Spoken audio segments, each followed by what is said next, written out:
主计总处公布去年总薪水平均是58545块，一档增加1.42%。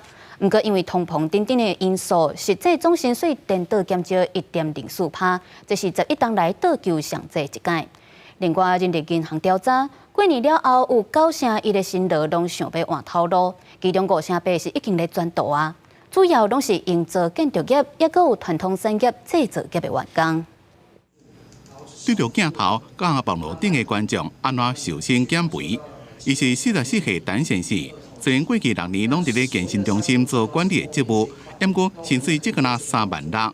怎么年纪愈来愈大，感觉钱无够用？1个月时阵决定要换头路，开计程车，并且另外去经营受薪减肥的频道。1月份的话跑下来的话，的确就算一算的话，有跑了大概8万多的薪水，觉得这是还不错。一个这位林先生本来是安亲班的老师，因为薪水无好，年终也只敢若领2000元尔。想要决定要改做课程行销，对家己加薪水20%。年终那么少，那就感觉为公司努力的感觉没有那么的值得，就觉得跳槽，然后希望让自己人更好的环境。伫这份主计总处公布去年总薪资平均是58545块，年增加率1.42%。不过，若是剔掉物价因素了，实际的总薪水顶多是1年减1.04%，衰退幅度是11年来上大。加薪水的幅度全部拢互通膨吃掉。钱无够用的困难，明显又互一寡上班族过年了想要换头路。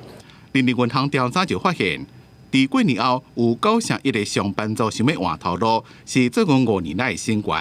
其中5成8已经开始找啊。伫这伙人内边，其中是营造建筑业加传统的制造业上想要换头路。建筑营造业他们是属于一个往内互打的、往内互转的部分。他们因为缺工的问题，所以会让他们愿意用更高薪的薪水，然后来挖角。很多制造业可能有放无薪假的问题，甚至年终领的不太理想，萌生了转职的念头。另外，调查也发现，上班族希望会当换跑道增加4894块的薪水。不过，若是企业想要甲人留来，就需要加付出5495块的代价。不过，也毋是加薪水就当甲人留来，也是有4成1的上班族甘愿减薪水3288块，也想要换头路。主要原因就是对产业的前景无明确，就算是无法度申请加薪水，拢想要换头路。记者综合报道。